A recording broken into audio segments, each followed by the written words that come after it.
सभी का हमारे YouTube channel expert coaching classes में स्वागत है।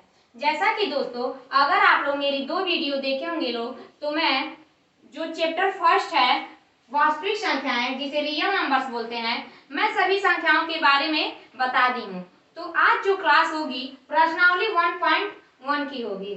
तो चलिए बिना देरी किए हम प्रश्नावली 1.1 को सॉल्व करते हैं। तो प्रश्नावली 1.1 को सॉल्व कराने से पहले जो प्रश्नावली 1.1 में जो प्रमेय है, सबसे पहले मैं उस प्रमेय को बताती हूँ, क्योंकि जब तक आप उस प्रमेय को नहीं जान पाएंगे तब तक आप सवाल को भी सॉल्व नहीं कर पाएंगे। तो चलिए उस प्रमेय का क्या नाम है? उस प्रमेय का नाम है यूक्लिड विभाजन प्रमेयिका।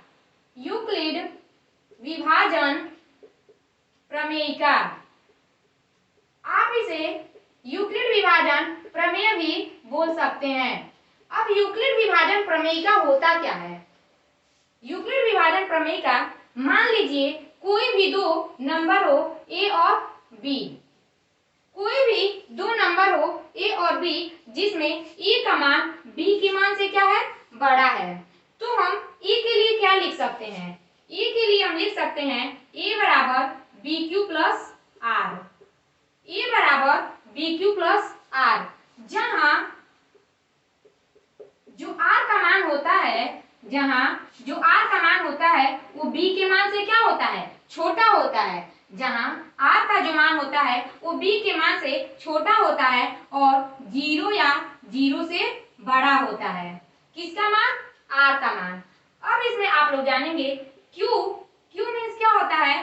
भागफल। q को क्या बोलेंगे? भागफल बोलेंगे। q को इंग्लिश में बोलते हैं कोसेंट। इंग्लिश में बोलते हैं कोसेंट। अब ये जो r है उसे बोलते हैं शेषफल। इसे बोलते हैं शेषफल। इसे इंग्लिश में बोलते हैं रिमाइंडर। इंग्लिश में रिमाइंडर बोलते हैं। अब देखिए, इसी चीज को मैं आप लोगों को एक एग्जाम्पल के माध्यम से समझाती हूँ। जो यूक्लिड विभाजन प्रमेयिका है, इसको मैं एग्जाम्पल से समझाती हूँ। मान लीजिए यहाँ पे कोई दो नंबर a और b माने हैं। हम यहाँ पे कोई नंबर मान लेते हैं a और b। मान लीजिए ये a है और ये b है। a का मान b के मान से क्या है? बड़ा है। तो इसके लिए अब हम क्या कर सकते हैं? जो छोटी संख्या है उससे हम भाग देते हैं। जो छोटी संख्या उससे हम भाग देंगे तो 5 1 जा 5, 8 में से 5 जाएगा तो 3। तो यहाँ से आप लोग क्या देख रहे हैं? ये जो 1 है, ये जो 1 आया है वो क्या आया है? Q आया है, मीन्स भागफल आया है। ये जो 3 आया है वो क्या आया है? शेषफल। शेषफल मीन्स आप R लिख सकते हैं। तो यहाँ से A भी है, B भी है, Q भी है और R भी है। तो यहाँ से आप लोग क्या लिख सकते हैं? A बराबर, मतलब यूक्लिड विभाजन प्रमेय से, यूक्लिड विभाजन प्रमेय से, यूक्लिड विभाजन प्रमेय से। अब यूक्लिड विभाजन प्रमेय होता क्या है? तो वो क्या होता है? A बराबर होता है बी क्यू प्लस आर होता है। तो a का मान कितना हम लोग लिए हैं? 8 लिए हैं। तो a के स्थान पे 8 लिख देंगे, इक्वल टू b के स्थान पे 5 रख देंगे।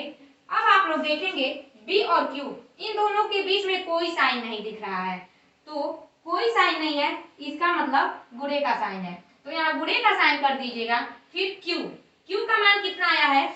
1 आया है, फिर प्लस, और r का मान कितना है? 3 है। अब यहाँ से हम लोग सॉल्व करेंगे। यहाँ 8 इक्वल टू 5 1 जा 5 और प्लस 3। यहाँ हम ऊपर सॉल्व करते हैं तो 8 इक्वल टू क्या आया है? 5 प्लस 3 कितना हो जाएगा? 8 हो जाएगा। 5 प्लस 3 8। तो यहाँ से देख रहे हैं दोनों तरफ क्या हो गया? इक्वल हो गया। इसका मतलब हमारा यूक्लिड विभाजन प्रमेय क्या होता है? a बराबर बी क्यू प्लस आर, जिसमें a होता है, b होता है, q होता है और r होता है। q उसमें भागफल होता है और r उसमें क्या होता है? शेषफल होता है। r क्या होता है? शेषफल होता है। तो अब तो आप लोग ये जान गए यूक्लिड विभाजन प्रमेय। तो चलिए मैं आप लोगों को अब इस पे बेस्ड सवाल को बताती हूँ। देखिए इसके पहले सवाल को मैं बताती हूँ। क्या है इसका पहला सवाल? बहुत ही अच्छा सवाल है। इसका जो पहला सवाल है इसी के बेस्ड पे है। तो मैं सवाल को पढ़ती हूँ। सवाल क्या है? निम्नलिखित संख्याओं का एचसीएफ ज्ञात करने के लिए यूक्लिड विभाजन एल्गोरिथ्म का प्रयोग कीजिए। कह रहे हैं एचसीएफ ज्ञात करने के लिए। एचसीएफ तो आप छोटे क्लासों में भी ज्ञात किए हैं, लेकिन आप लोग यूक्लिड विभाजन एल्गोरिथ्म की सहायता से हल नहीं किए हैं। आप लोग क्या है फैक्टराइजेशन मेथड, इसका मतलब गुणनखंड विधि से आप लोग सॉल्व किए हैं, यूक्लिड विभाजन एल्गोरिथ्म की सहायता से नहीं किए हैं। तो चलिए मैं आप लोगों को आज यूक्लिड विभाजन एल्गोरिथ्म की सहायता से बताती हूँ कैसे सॉल्व करेंगे। तो इसका पहला सवाल है, इसका पहला सवाल 135 और 225, 135 और 225 का क्या निकालना है? यूक्लिड विभाजन एल्गोरिथ्म की सहायता से एचसीएफ ज्ञात करना है। तो कैसे ज्ञात करेंगे? अब देखिए जो संख्या बड़ी थी हम उसको ए माने थे, जो संख्या बड़ी थी उसको ए माने थे, और जो संख्या छोटी थी उसको हम बी माने थे। तो देखिए यहाँ पे भी क्या करेंगे, यहाँ पे जो 225 है, ये जो 225 है वो 135 से क्या है? बड़ा है। तो ऐसे बड़े का साइन लगा दीजिएगा 225 की तरफ। 225 क्या है? 135 से बड़ा है। तो जो संख्या बड़ी होगी उसको ए मानिएगा। तो ए बराबर कितना लिख देंगे? 225, और बी बराबर क्या लिख देंगे? 135। तो इतना हो गया। अब किस विधि से लगाना है? यूक्लिड विभाजन प्रमेयिका की सहायता से लगाना है। तो लिखिएगा यूक्लिड विभाजन प्रमेयिका से, यूक्लिड विभाजन प्रमेयिका से। यूक्लिड विभाजन प्रमेयिका क्या होती है? ए बराबर होता है बी क्यू प्लस आर। अब यहाँ से क्यू का मान और आर का मान फाइंड करते हैं। तो ए का मान कितना है? 225। छोटी वाली संख्या से भाग करेंगे। 135 का टेबल ऐसा पढ़ना है कि 225 आए, नहीं तो 225 से कम आए। तो पहले तो हम पढ़ते हैं 135 से कम तो 135 ही होगा। तो दो बार में देखते हैं कितना आता है। 2 5 जा 10, कैरी 1, 2 3 जा 6 1 7, और 2 1 जा 2।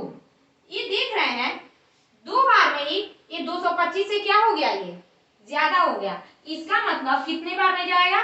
एक बार में ही जाएगा। एक बार में कितना होगा? 135 से कम 135। 5 में से 5 जाएगा तो 0, 2 में से 3 नहीं जाएगा तो इसे कैरी लेंगे, तो 12 में से 3 जाएगा तो 9। अब यहाँ इसको कैरी दे दिया तो यहाँ 1 बचा, 1 में से 1 जाएगा तो कट हो जाएगा। अब देखिए जब तक नीचे शेषफल 0 नहीं आता है तब तक ऐसी प्रक्रिया चलती रहेगी, जब तक यहाँ 0 नहीं आता शेषफल। तो अब देखते हैं बड़ी संख्या ए माने हैं, तो बड़ी संख्या ए के स्थान पे 225 और बी के स्थान पे 135 इंटू, अब क्यू के स्थान पे क्या रखना है? क्यू कितना आया है? 1 आया है, तो यहाँ 1 रखेंगे, और प्लस आर का मान कितना आया है? 90 आया है, तो यहाँ 90 लिख देंगे। अब देखते हैं फिर से ए बराबर लिखेंगे 135 और बी बराबर लिखेंगे 90। ए बराबर 135, बी बराबर 90 लिखेंगे। पुनः यूक्लिड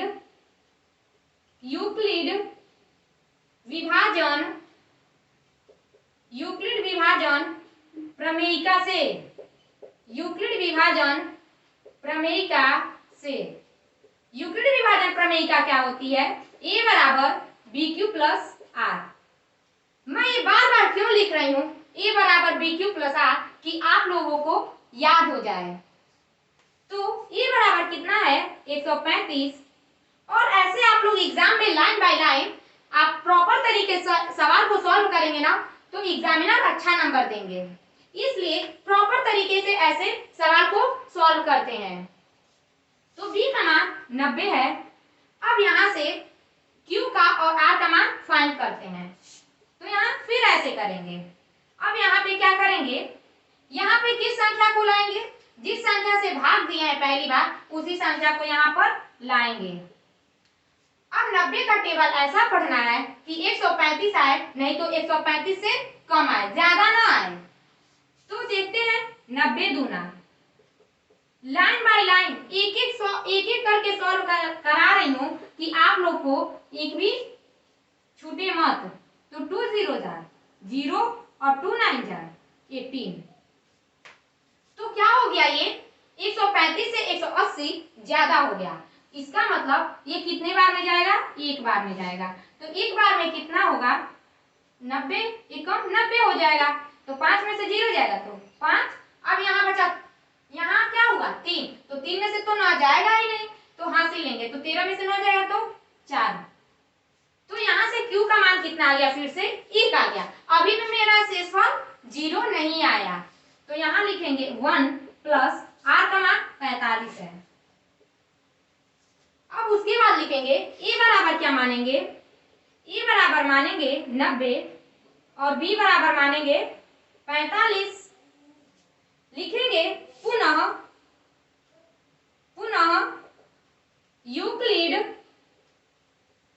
यूक्लिड विभाजन प्रमेयिका से, पुनः यूक्लिड विभाजन प्रमेयिका से लिखेंगे A बराबर BQ प्लस R, A बराबर BQ प्लस R। तो A का मान कितना माने हैं 90 इक्वल टू B का मान 45। अब Q और R का मान ज्ञात करना है, तो यहाँ से ज्ञात करते हैं। यहाँ पे कौन सी संख्या आ जाएगी, 90 आ जाएगी। अब 45 का टेबल ऐसा पढ़ना है कि 90 आए, नहीं तो 90 से कम आए। तो देखते हैं 45 से कम 45, 45 दूनी क्या होता है, 2 पचे 10 हासिल, 2 पचे 10 का 0 हासिल 1, अब 2 4 जा 8, 8 1 9। देखते हैं 2 बार में क्या आ गया, 90 आ गया। तो यहाँ लिखेंगे 2 और यहाँ पे लिखेंगे 90।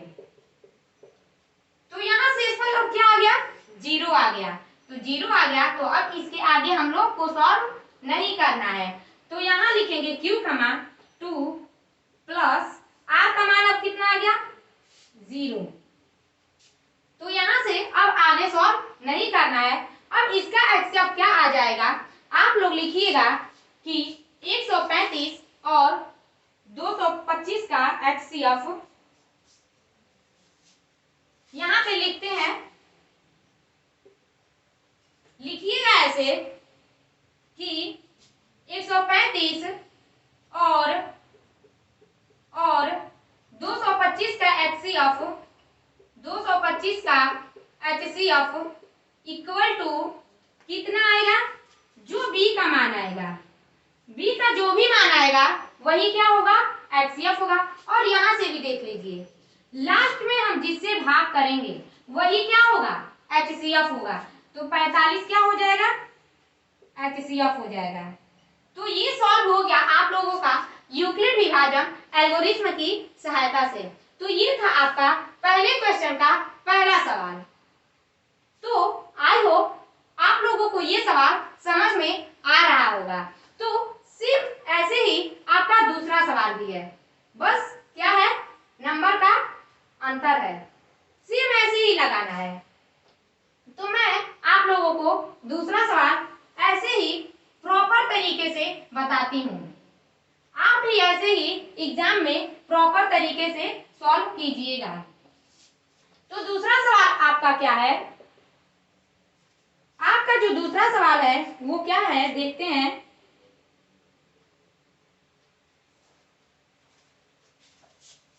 196 और 38,220 38,220 है। देखिए इसमें भी जो संख्या बड़ी होगी उसको यहाँ लिख देंगे। 38,220 है। 38,220 किससे बड़ी है? 196 से बड़ी है। 196 से